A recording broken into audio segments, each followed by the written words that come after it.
We're on. Hi, everybody. How are you today? Happy Saturday. We got a fun group in the house. Welcome back to the culinary stage here at the beautiful space of Feast It Forward. I'm Amanda Haas, and I'm a Whole Foods Market ambassador, and so happy to be with you all weekend long with these incredible demos. Who likes to drink wine here? Okay. I hope there's no one else, because that's what all of this is about today. Such a fun way to wrap it up this afternoon. We are going to be doing a blind tasting, and I can't wait to introduce to you two amazing people in the business. David Lynch, editorial director of SommSelect, and Master Sommelier Chris Miller. So come on out, gentlemen. Woo! Welcome. Hi, David. Hi, Chris. Can you hear me? Hi. Well, hello. Hopefully we can hear you. Welcome back to the stage. I had dry ice in my rider. I don't know where it is, but there's no dry ice. There's no Metallica. What is wrong? You know what? We needed walk-up music. I can feel that. Okay. Well, anywho, thank you for the introduction. Oh, we're so happy to have you here. Thanks everyone for being here. We are going to do a blind tasting today. My name is David Lynch. I'm we call me the editorial director at SommSelect. We're an online wine retailer. We send offers to folks every day with a lot of description and detail about each wine that we offer. I'm the person in charge of that description and detail.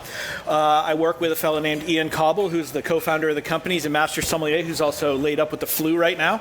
So, as a very capable substitute, we have another short, bespectacled nerd he did not just say to join me here on stage.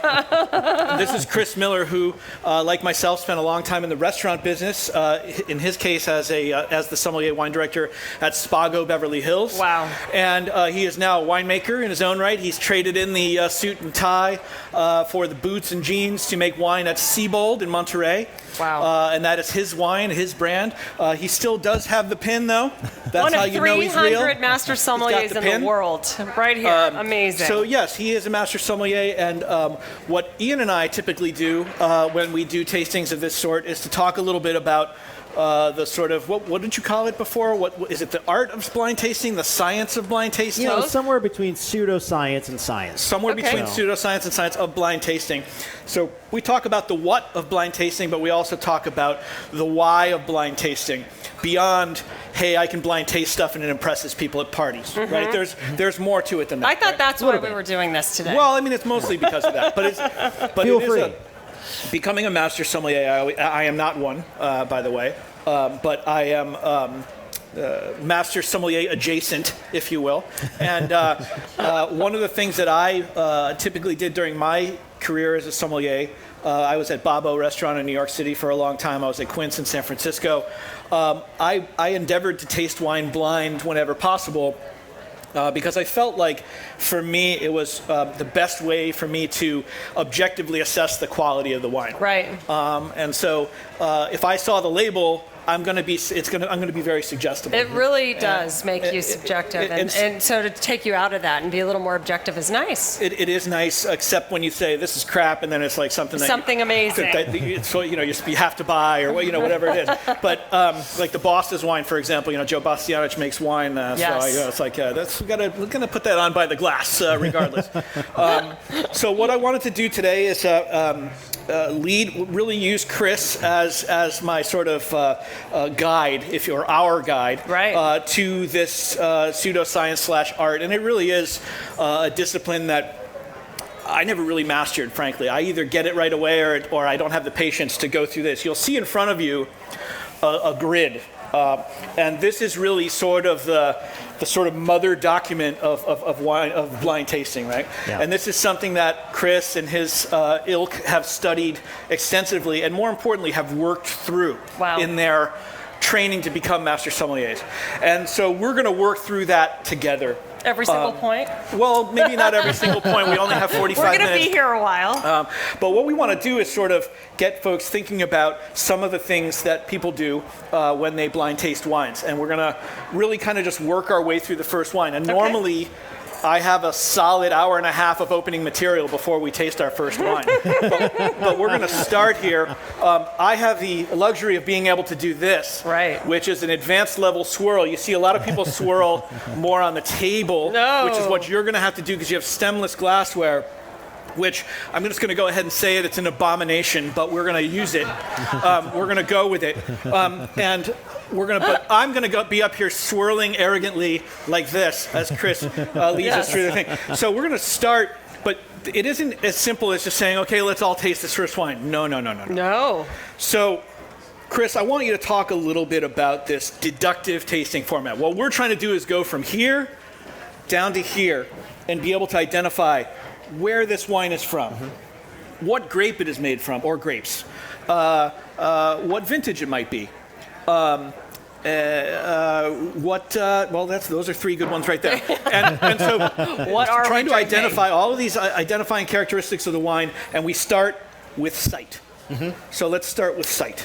And keep in mind as we go through this, don't be intimidated by this at all. Are we allowed to drink while you're doing this? Yes, I'm and actually like that helps. Listening to me, you drinking while I'm talking always helps. That's always the right call. So feel free to sip as we're doing this. Okay, good. But I've literally done this tens of thousands of times by this point. So if you go a little bit through it and it seems a little bit automatic, more than a little bit of practice goes into it. I asked Chris that too because I think there is really just some talent that lies behind this that not everyone has, right? And so he's like, oh yeah, just go through a couple things. Practice. I am the guy that can literally just throw a tennis ball at a wall 18,000 times. Okay. That's all it is. Okay. So when you get into the sight of it, a lot of times people skip over this one, but it's actually very important. When you start going to the sight, you look at it and you can actually determine a few different things. A lot of times it'll give you a little bit indication of age. So how light it is, how it's been made. Sometimes it'll give you an indication if it's been aged in oak or not, because it can take different tones and actually look a little bit darker with oak. Warmer regions and certain grape varietals can actually have a deeper color to it than some others. So if you see something that has absolutely no color to it whatsoever, I'm already starting to eliminate things. So even as soon as I look at this wine, I've already kicked like 6 or 7 grape varieties out just by the first sight. What have you kicked out? So I know that this wine has not been heavily oaked. Okay. I know that this wine is a young wine. Okay. So when you're looking through this, it's very, very light. I want to interrupt 1 second. Sure. People know here, there's always I know that it's a very knowledgeable crowd, but just in case, white wines gain color as they age. Red wines lose color as they age. Great if you point. see a white wine that is a very sort of deep gold, yes, certain grape varieties may kick off a little more color pigmentation in there, regardless, naturally. Yeah. But usually a deeper gold leading towards amber, eventually towards brown, is a sign of age in a white wine. In much the same way that if you cut an apple in half and leave it on the counter, it will turn brown over time. Okay. All right? So that's a great rule of thumb to start. No, great. So I'm looking at this. It's got very, very light green hues to it as well. This tells me that it's young, but it also tells me... It helps white against paper, the white. tilt it away. Yeah, probably about 2 inches above the paper. Okay. Is a good one. If you get a little too close, it's kind of hard to see the reflections. Too far away, you're not really looking at it. So when I'm looking at this and I see those green reflections, this probably also tells me that it's been grown in a cool climate as well. There's not a lot of depth of color. There's some chlorophyll still left over in this wine. Oh, wow. So it's really green. It hasn't been harvested at a really, really high level of sugar on it, and I can already tell that just by looking at it. So you have the theory that backs that up, and I know the different winemaking styles for a lot of the typical regions of the world, so I've already kicked out about half the regions in the wine world. Wow. So I've already narrowed this down to about 8 different grape varieties just by taking the first sight at it. Unbelievable. And that's just theory and practice as you get used to these things. Okay. Now, that's also what's typical. You can make all kinds of atypical wines and exceptions, but everything that we're dealing with here is what we call classic representations of region. This is what the majority of people do in those regions for their winemaking. Okay. So no curveballs. So I'm going to go ahead and I'm going to, a lot of times people swirl the glass. I actually just roll the glass a little bit as the glass goes out to the rim. And I'm going to pull it up, and I'm going to look for the legs on it, the tiers. Now, way back when, this used to be an indication of quality because there's a few different things you're looking at here.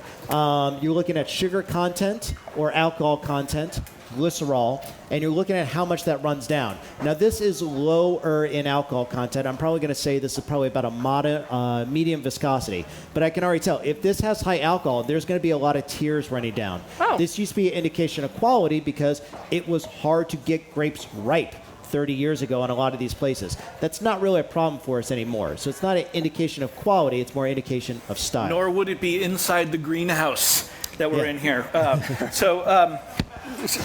one of the things that's interesting, if you took a glass of tequila or vodka and swirled it around in this glass, you would see very thick, viscous tears because of the alcohol content. So once again, appearance, as Chris said, that sort of viscosity in the wine is a function of two things: alcohol content and or sugar. Yeah, which are related. So it's an easy way to remember it. So sugar is, when you pick a grape off the vine, it's going to stay as sugar or it's going to go into alcohol. Okay. So it's basically a function of sugar and the alcohol related to it. Got it. Cool. Okay. All right, so what's next? So we've done sight, So we've done sight, gone through it. Now I'm going to go to the nose. Now the first thing when you go to the nose, anything that we're going to pour for you today is going to be what we call clean. There's no faults to it. It's not heavily oxidized unless it's supposed to be. Then it's not going to have any cork taint or anything else like that. To really be able to cork evaluate. taint, one of the better phrases in the world of wine, by the way. Most definitely. Everyone likes a good cork taint. Please, So continue. as you're doing that, a lot of these things, they're not necessarily pleasurable to the human experience, but also they can get in the way of evaluating things, particularly like fruit characters and what have you. So we're going to smell it. I don't see any flaws to this wine. The intensity, I'd probably say this is a moderate intensity wine. I am getting some things that are popping out right away, but it's not overpowering. I'd probably say moderate to almost moderate plus. The first thing that strikes me, I always like to go in the order of the grid because the grid is your friend.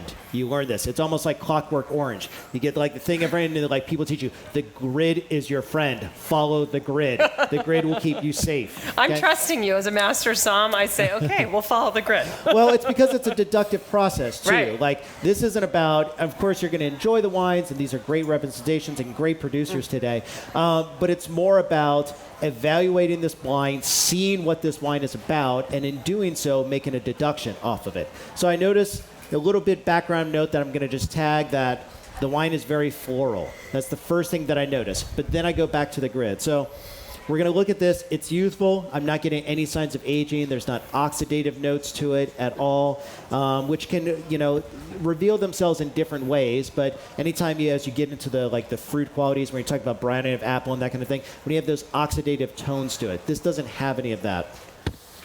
So getting into the fruit, I noticed the very first thing that strikes me is that this wine is very peachy. So white and yellow peach. So it's stone fruit dominant. I'm also getting a little bit of citrus to it as well. Yeah, I got a lot of citrus. Yeah, so just by smelling, this is amazing. Yeah, so there's like different spice elements. There's florality to it. There's this Right. peachiness to it. As I go through that, if it's a citrus, if it's got a lot of citrus and it's like stone fruit dominated, I'm down to about 4 or 5 grape varieties in the world already. So we went down from 100 to 50 to 20 to I'm down to about 4. And we're only Now, I'm on not step necessarily 2. thinking this as I'm rolling down. What's that, sorry? I said we're only on step 2. And Yeah, you're down we're to only in 4. step 2. I took one sniff of it, and just theory of deduction, I'm already down to about 4. I'm keeping my options open for right now, but I'm already leading down a path a little bit, which can be dangerous, but in this case, I think we're going to be okay. And I don't smell any oak influence on this wine. No folks oak know whatsoever. Folks know what oak brings to wine. I assume you're pretty well versed in the smells of oak, what they bring to a wine, that vanilla, that little toast kind of quality, even sometimes almost like a smoky kind of char kind of note from wood. As you know, that when a wine is aged in wood, that barrel has been set on fire first and then extinguished, so that all of the sort of sugars in the wood are sort of leached to the fore. So the newer a barrel is, the more of that influence you will see. So you'll hear a lot and see a lot, whether it's in our offers or anything you read about wine. Oh, it's been aged in neutral oak. Well, what does that mean? It means that the oak has been used so many times that those compounds, whether they influence the flavor or the aroma, have been sort of leached out enough. It's been reused and washed out and reused enough times that it's effectively more of a neutral vessel, other than the small amount of oxidation that breathing through the staves of the oak transmits. Right. But other than that, newer, you'll see, oh, it's 100% new oak. That's something that you can very much both taste and feel in a wine. I don't get that in this particular one. No. The easiest ways for those kind of flavors, really, for me, does it smell or taste like bourbon almost? Because bourbon, a lot of those flavors come from oak, or like a vanilla candle. So with those kind of obvious kind of aromas. It's bad I'm to cheating it. and going to the second. Everyone has vanilla candles, right? I mean, I know I do. For the Many well, of you have to have something for bath time. Yeah, indeed. So Excuse me, can yes. you tell us before you're down want to? Can you disclose that at this point? Yes. Yeah, we can disclose it. So if it's going to be stone fruit, my immediate ones that I'm thinking about, and the way that I do this is I actually walk the world so that I make my little checklist of the different things. We're to go in your through. brain right now, basically. So Going yeah, around. I guess so. Like here's a peek. It can be a scary place. I'll try to keep you on the path there. It's friendly. So the first thing I'm going to think about, I literally go through Europe and I go from left to right, west Wow. to east. So I start in Spain. I'm looking in northwest But you're in Spain. Europe. You're already in Europe. I'm already in Europe. So, but I will walk the entire world really quick. And I go through this, and I literally do this in about 3 seconds time, where I check through all the different places. So I start in Spain. I'm looking at northwest Spain. I'm like, Wow. could this be Rías Baixas Albariño? Yes, it has stone fruit. Okay, great. I move into eastern Spain. Could this be Rioja? It's not waxy. It's not oxidative. No. Okay, that's really it for classic that we're going to see in Spain. Okay, go over to France. Could this be Muscadet in the Loire Valley? No, it's got too much character. Could this be Chenin Blanc? Like, no, it's different. It'd be more citrusy, more aptly. Okay, I'm going to go over to Sancerre. Possibility ripe vintage. Maybe we'll put that as a little asterisk. Possibly. I'm going to go down the Rhone Valley. Then we're going to see like Condrieu. Is there going to be anything with stone fruit? Absolutely. It's going to be richer. It's going to have oak, but we're going to put that little asterisk right there. So it could be Viognier. Marsanne Roussanne. Probably not though. It doesn't have the citrus kind of character. Then you go over to Bordeaux. It's same Sauvignon Blanc Semillon. No, it's way too much in that stone fruit category. It's not enough of the citrus kind of thing. Then we're going to go to the other classic regions through France. Okay, no, is it Alsace? Is it Pinot Gris? Is it Riesling? No. Go over to Germany. Is this Riesling? Absolutely not. So not Riesling. Boom, boom, boom, boom. So go down to Italy. Could this be Pinot Grigio? Like, it had to be a lot of character, not no stone fruit. It's too much florality. No, it's not Pinot Grigio. So then you just go through. I like and, this. Yeah. So you go down and it's like, okay, that's Europe. Go down New Zealand. It's like New Zealand. Is this New Zealand Sauvignon? Absolutely not. Go down the straight. Is this Clare Valley Riesling? No, it's not limey. It's not tangerine. Okay, then no. Is it Chardonnay? Could it be from like Western Australia? No, not Chardonnay. Okay, go to Chile. Chile, Sauvignon Blanc. No. Is it Torrontés from Argentina? Possibly not musky enough. No. Go to then you go over to California. And they're just like, okay, California. Could this be Viognier from the Central Coast? Possibly. Could this be Chardonnay from Central Coast or from Northern California? No, absolutely not. Okay, that's really it for there. Go up to Oregon. Could be Pinot Gris. No, it's got too much stone fruit. Okay, that's basically the world. Right. So- Like that. Boom. So Now, what I would say is I jumped ahead to palate, right? Yeah. And there's two things. I don't think has anyone had a sip of this wine yet? Oh, yes. If not, let's have another. I know one lady up here has already ready done for the hers second down. glass. Yes. She's no judging. None. No judgments. But all I heard out of that, Chris, I heard Viognier is the only. Did I hear any other varietals come out of your mouth? So once I go through that, and I forgot to say Australia or Austria for a Gruner Veltliner, and there's a tiny chance of that here. So immediately, if I were to pick down to just a few grapes, this could be Rías Baixas from Spain, so it could be Albariño. You're moving down into France. There's a tiny chance this is Sauvignon Blanc from Sancerre because there's a lot of mineral. Could be a ripe vintage. But already, look how I'm making excuses for myself. And this is like the trap, like, well, it could be. No, then it's not. Okay? Just no. be Stop decisive. it. Okay? So I'm immediately in Albariño, Viognier, because they're stone fruit dominant, possibility of Gruner Veltliner, and Viognier could be from California or could be from France. Okay. So there I am right there. That's 4. That's one of these 4. I already know that. Wow. Okay. So He already knows that. And what I would say is, having gone on to palate already, there's a few things that I would put into the running based on the way this wine behaves. Its texture, its acidity, its minerality, which is one of the great words in wine, by the way, minerality. Just throw minerality out there. If you remember, That's all we need to remember. if you remember nothing from this presentation, just remember to go to somebody's house and go, oh, I love the minerality. They're going to put away the... and they're gonna. They're gonna be like, yeah. They're gonna put away the crappy wine they brought out to serve you and bring out something a little more serious because suddenly they're dealing You're with worth it. They're dealing with a wine mind now. It's like and if you can stand with the glass, hold the glass like this as you're talking. Yeah. It makes it Don't that hold much it like better. this. This is a dead giveaway. You hold the Oh, glass yeah, like this, no. you're out. No. I've You gotta never go- realized Amanda Chevette's had such minerality. Either stem or foot. Okay.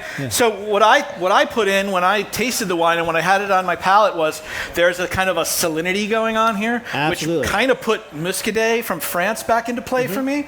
And then it's definitely disqualified the vast majority of New World white wines I've tasted, whether they be from California or Australia. It didn't have the ripeness of fruit. It's a very sort of lean, racy style of white Sure, wine. and So there's I kind always of disqualified exceptions. some people based on that. But when we Okay. go through this, we talk about what are the classic markers. So Right. there's always exceptions. I mean, everybody here can name 20 exceptions to every single rule in the world of wine. There are plenty of people in California that make those kind of like mineral wines too, but as a percentage of overall production, it's very low. Right.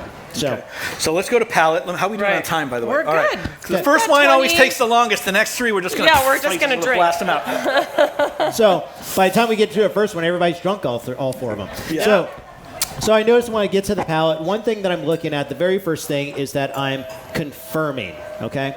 So I'm looking at, does this taste like my nose suggested? I could have had a dirty glass or something like that and smelled. A lot of what we taste actually comes from the smell of things. So, but I'm getting on the palate, I'm going to taste it. I'm like, okay, this is indicative of what I got on the nose. Next thing I'm looking for is sugar. There's only a few classic wines in the world for white and especially red that have any kind of sugar to them as well. So this wine is absolutely dry, okay? So it's already knocked out a couple other things. I know it's not some of those outliers. So I've got peachiness to it. I've got higher acid. So this is the low side of high. You notice that when you take a sip and you swallow it, and then you wait 2-3 seconds, your mouth starts to water. Mm-hmm. Depending on how intense that is, will tell you the amount of acidity. Oh, if wow. it's not watering, it's low to kind of moderate. But if you're actually noticeably salivating after you drink it, not just because it's delicious, but if you're noticeably salivating after a few seconds, and some people don't get it, but you have to really do that 1 Mississippi, 2 Mississippi kind of count. And then you'll start seeing it's like, wow, I'm salivating right now. That means it's got at least moderate plus to even high acid. So this immediately tells me that it's one of these grapes. Oh, wow. Okay, so that's already eliminated for me. That's already eliminated Viognier. Okay. So now we're down to possibly a Gruner Veltliner. We're doing Sancerre, Sauvignon Blanc, and we're doing Rio Spicious Albarino. The Muscadet call, I can see. It's a little more interesting than what I He's gonna usually boot say out it. of Muscadet. Throwing me- he's gonna throwing me boot a it. bone. It'd be a just great. Like, nope, and well, this would be Throw me an a bone. excellent Muscadet. Yes, So, it would, yeah. I mean, yeah. it's definitely got. I think that the other thing is about this is that once again, the language is so important. Like, so you'll see here it says nose. We're not saying aroma. We're saying nose. And the great thing about nose is you can use it in a lot of different ways. You can say, "I'm getting stone fruits on the nose," which is a much better way of saying, "That smells good." Yeah, I smell peaches. Yeah, there's peaches on there. So you can say instead, "I'm getting stone fruits on the nose." Similarly, you can say, "Excuse me, Yes. I'm trying to nose this wine. Could you please keep it down over there?" That one I haven't heard. You can I'm trying to nose You can this also wine. employ the word nose as a verb. So there's opportunities in both situations. Let's to nose. use it. So it's on the nose or I am nosing. I am so there are. nosing. I just think. As you come along with us on this journey into geekdom, the language to me is always the most fascinating part. We've had some huge takeaways already. Oh, very good. Okay. So where are we going now? So we're going to Initial the conclusion? fruit character really quick. So we're going to do a fruit character. This is definitely on the fresher kind of side. It's not overly done. And I Okay. can tell that it's also a young wine still. So I don't have any typical signs that I've grown accustomed to associating with aging. So we talked about earth, and there's a salty kind of minerality to it. I'm not getting any sense of oak. It's a little more obvious on the nose or palate depending on the wine. So we've gone down through that. We'd say it's dry. We've gone through all of the palate now. So we get down to the initial conclusion. I've already made some deductions along this, okay? So I quote unquote know that it's either Albarino from Spain, that it's Gruner Veltliner from Austria, okay? And Sauvignon Blanc from France. And even Sauvignon Blanc is kind of like a distant third. Raise your okay? hand if you were anywhere down that path with Chris. Okay, impressive. Everyone should raise their hand. Like, no, yeah, totally. no, because it's so. I wow. nailed that. Yeah. Okay. All right. So- So we're getting there. So every single one of those is in the old world. Okay, there's a distinct style difference that is, again, the classic representation of the styles. Generally, when we say old world, new world, we mean Europe versus everywhere else. Okay. Old world is known for a little bit lighter fruit flavors, more minerality, and less oak usage. New world, the opposite. A little bit riper flavors, a little bit of lower acidity, a little bit higher alcohol, and a little bit more obvious flavors to it. So everything I've said has been in the old world. Climate, again, this is a higher acid wine, high-ish. So I'm going to call this a cool climate. And that makes sense with all 3 grape varieties that I've said as well. Possible countries, we're talking about Spain, we're talking about France, we're talking about Austria. And generally when you've gotten to this point, you really want to narrow it down to 2 or 3 things. Keep a couple possibilities on the table, but you really should be in that 2 to 3 grape category camp. If you've not narrowed it down to 2 or 3 things by this time, you need to go back. You need to look at what you missed. Because anything that you deduce down, the most you should ever really be looking at is 3 different options, or you miss something. And you probably missed something important. Got it. Okay? Should we go to the reveal? I think we should. Okay, so I the think we should, reveal. and then we get have 10 a reveal minutes element. for 3 wines. No, we have more than that. So it is a Albarino from Spain. Wow. From Galicia. You have to say Galicia. You don't just say Galicia. That's it, yeah, no. Say Galicia. 2017 vintage. Producer's name is Dofefiñanes. Wow. How many people here have been to Galicia in Spain? You really need to go there, especially if It's you're like gorgeous. a surfer or you just love natural beauty. It's one of the most striking areas of the world. This wine, and once again, one of the things that I love about wine and one of the things that I try to communicate when I write an offer about wine is to communicate where it comes from. In this case, these are all sorts of little mountain-derived streams that are making their way to the Atlantic Ocean. It's called Green Spain. It's called Green Spain. Green Spain. And everything about this wine speaks to sort of lush greenery, streams flowing through sort of marshy, salty, kind of making their way to the sea. Lots of seafood. Seafood, oysters, sea Delicious. spray, all those kinds of things all are sort of part of the personality of this wine. And that's when you get into this whole idea of terroir, this whole idea that it's not just the dirt the wine grows in, the grapes grow in, but also just the total natural environment that the wine comes Everything from. that's growing around it So, as well. and so it's really, I mean, there are times where certain parts of Australia, for example, they have a lot of eucalyptus trees, and you'll get a lot of eucalyptus character in the wines, because that's literally like an oil that's like airborne that can land on grape varieties. But similarly, grapes that are grown very close to the sea, which in the case of Albarino oftentimes are, it's not implausible that literal sea spray, in the same way when you come home from the beach and you have that sort of layer of saltiness on your Crusty, face, salty. that can happen to the grapes as well, and I think it gets communicated in the wine. Wow. So we're going to move on to the next one. We're keeping it. Thank you, guy. David. And we're going to drink a lot well more. Done. Yes. We're going to do this next one together and faster. We're going to power it out. Now that you're all master sommeliers in We're training, well-versed. we're going to start with this next one. We're going to bust it out strong. So Okay. let's start with color. Chris, All right. anyone Well, want to shoot out a color? Which? Straw. Darker. Nice straw. Get this guy out of here. No, just kidding. Yes, definitely a little more of a yellowy gold than the first wine, So yeah? it could be older. But I am still getting the kind of greenish kick on the side. Yep. So there's a few things, like it's got a little bit deeper color. Okay. So it could be different grape variety. Could possibly be older, but I am getting some of the phenolics here as well, or the chlorophyll on here in the rim as well. But it's also likely been aged. I take one look at this, I'm like, oh, this has probably seen some kind of oak. So neutral or possibly new, but this has seen something. There's an oxidative element to it. So this already knocks out like 10 grape varietals as far as whites, just by taking one look at the site. Wow. So let's go to smell. We got to bust this out fast. That's the fun part. No pressure. Just keep I love drinking. that smell. Good smell. That's one of my favorite smells in the world. And what do you get? Oh, I know what I'm Wait, getting let's right let now. them bust out a couple. What do you get? What Bring do you it. smell? What do you Yeah, got? I'd like to hear. Which was that? Brioche. Minerality for the win. Learning. I love it when people Love pay it. attention. Minerality. It does have some minerality. Yeah. I like brioche. I like where you're going with brioche a lot.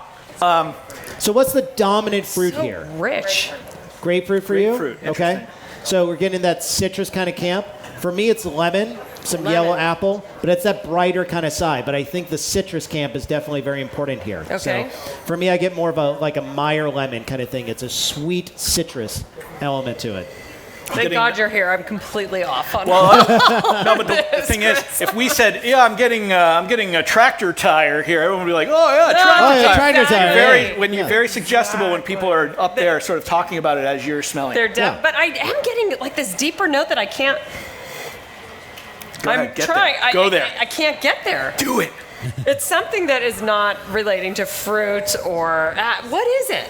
Is it Maybe like a oyster shell. Okay, well, I'll take oyster shell. Oyster shell. Grass. Ooh, I Fresh love that cut one. grass. I like that one. I'll take oyster shell. So there's something that always sticks out. It's one of my favorite smells in the world, but this smells like clarified butter. Oh, Yeah. So it's very subtle. It's not full-on dairy butter and luscious and everything, but it's like ghee. I So was just. Yeah. If anybody's done Whole30 or Paleo, this is ghee. Yeah. So it's just like that That's smells so funny. like ghee. Grass-fed ghee. Yeah. The hell so is it's this ghee? How do you oil. spell ghee? Yeah. Ghee. Ghee. Yeah. Clarified butter, and new now one when to you me. add the grass-fed component, Yeah, it's basically the oil of butter. So and it Wow. has this like real pungency. It's almost like movie theater popcorn, but not as obnoxious to it. So Nice. Love that. Ghee. yeah, that's a new wow. one. so there's only about 3 So many wines in the takeaways. world So that many have that takeaways. flavor. So we're already down to 3. Wow. So Okay. And what are they? Yeah. Wait, What- what do people think? I'd give me love some. to Give me hear initial. Chardonnay, Chardonnay, California. California. Okay. I love this. Next Interesting. level. Chardonnay, California. French Chardonnay. Let's go palate now and see if that changes your perception in any way, one way or the other.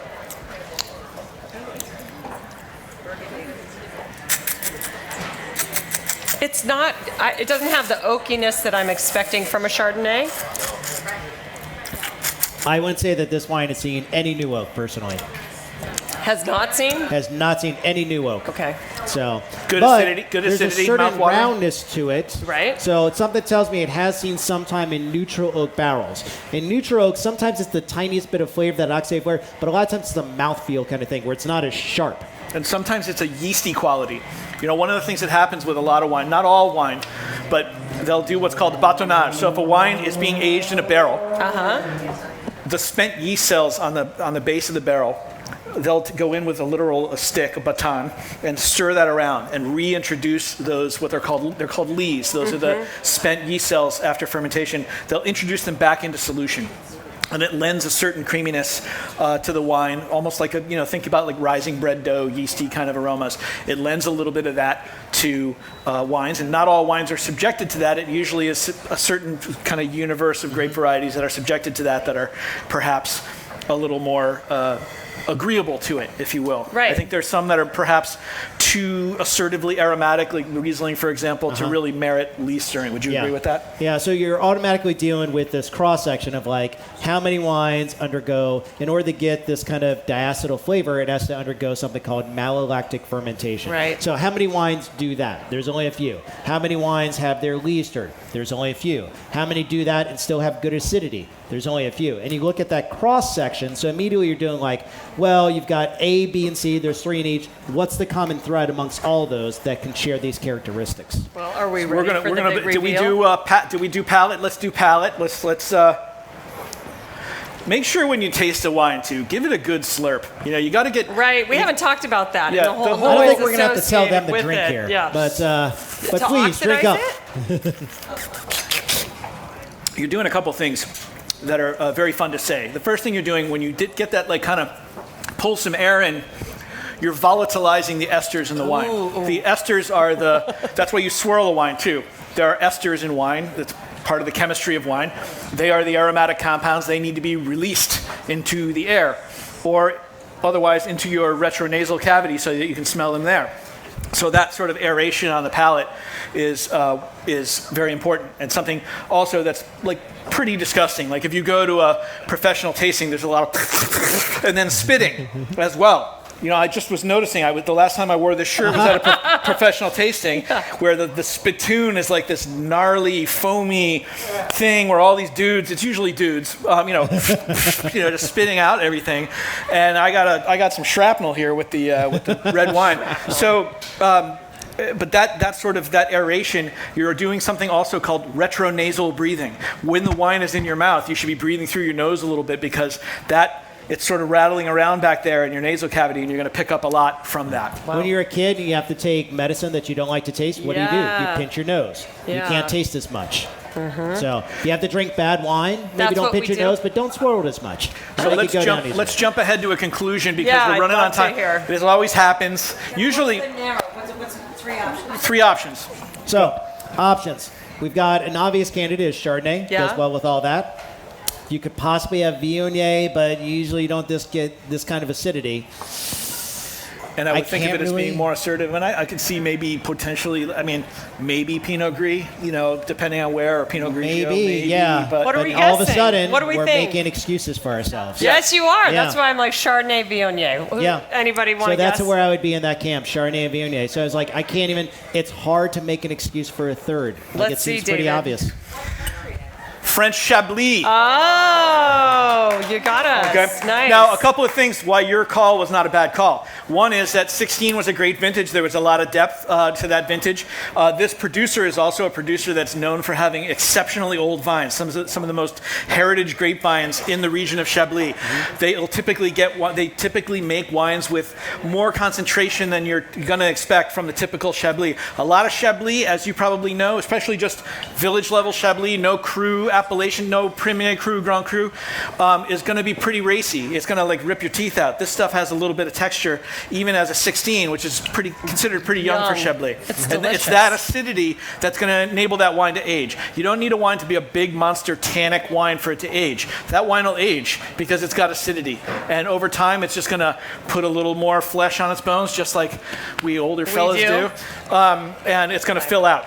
My mom always used to say that, well, you're going to fill out, because I was really Just skinny. like this. I was really skinny, not anymore, but I used to be really skinny, and she's, you're going to fill fill out, out. and the girls are going to love you. Well, now, what do you think? Can we do two so, more in yes, 5 minutes? bust. We have Come 5 on. minutes. So Gotta what get do we do? psyched. Who's psyched? Who's psyched? Come on. Should All we right. put you to the test and we're all going to taste? All Anybody want right, to throw we're just out going to quietly ideas? Do go our through thing. this ourselves real quick, and we're going to hear some audience just shout them out when you know it. Excellent. Minerality. There's always one guy. We're going to say cork taint, Are too. you If getting- you really don't know for what real? you're doing and you want to impress someone, For real? cork taint. Your wine's corked? No, they were they're joking, because if you really don't know what you're doing, that's how you could impress somebody. Cork taint is fun to say, though. I have to tell you, I have no idea what this is. None. Maybe it's the dirty martini I had before this with the dashi. I don't know, but Oh, you used dashi in a martini? we had dashi in a martini. It was really, really interesting. Let's do a speed round here. So, Yeah. very fruity. Look at the color. Lighter color. That to me DQs a bunch of red grapes that would, even Right. in their youth, be much, much darker than that. Pinot? Just by looking at it, I know it's not Cabernet Sauvignon. I know it's not Syrah. Yeah, I know different it's, grapes have different levels of what we call anthocyanins, and higher ones, you need that to get deep color. Yeah. Okay. So if it doesn't have that, it's a different grape.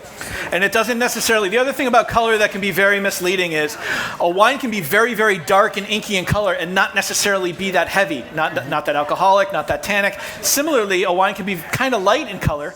The best example of which is Barolo in Italy, which has almost like an orangey light color, but it'll take your head off. It's 14.5 alcohol. It's really tannic. It's really acidic. It's a very powerful grape variety. Here I'm getting medium to high acid. I'm getting very soft tannin, which also sends me a huge message as to what it can be, because the tannins are pretty mild. So what's the message? What does it say to you? What is it saying to us? And Chris, can you guess what this is?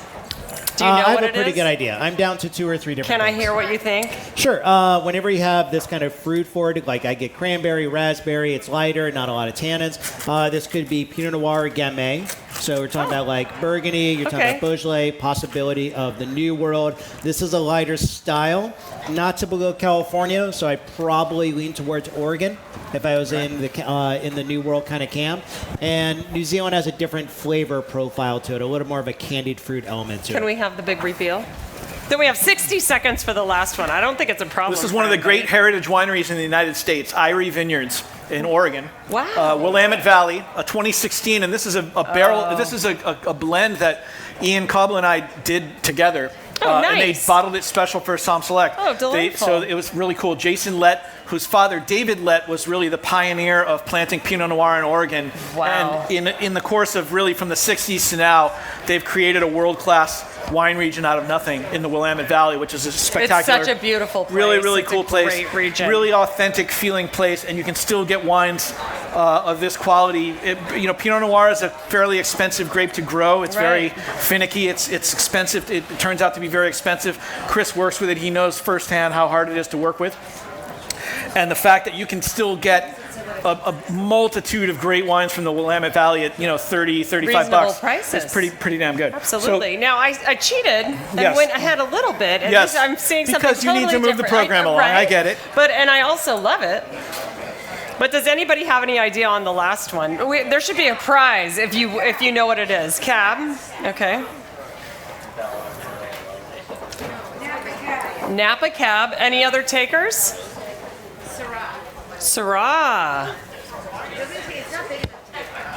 Oh, I like that. I love the confidence there. She said it's not big enough to be a cab. I like it. I don't like cab. That's a great way to measure if you don't like it or you like it. well, that's also a really important point. You just mentioned that you don't like cab, but you know what? The thing is, you don't really know what you don't like until you try it, right? Yeah. So there are a lot of folks that are that's one of the benefits of blind tasting, or one of the benefits of just simply trying new things, is Right. that you really don't know. Like, people are like, this whole sideways thing with the Merlot, and I don't drink Merlot. I've had, in the last 6 months, a couple of really brilliant, delicious Merlots course. that if I'm just going to stay in my lane and not ever drink anything else. Right. I mean, I consider myself polymorphously perverse when it comes to wine. I'll do it all. Whatever you put in front of me, I'm going to Just give in it a wine? shot. Just Yes, in wine? well, I'm getting older. You got to be open-minded. But to sort of be in a lane like that and say, I don't like this, I do this all the time. I'm like, oh, you don't like this? I'll put something in front, and then I'll just not even tell them, and they'll be like, this is incredible. What is it? Oh, it's that wine you don't like. I think it's the best So, reason yeah. to do a blind tasting. I would say the same things about Chardonnay typically. And so we have here- Can't wait to hear what this is.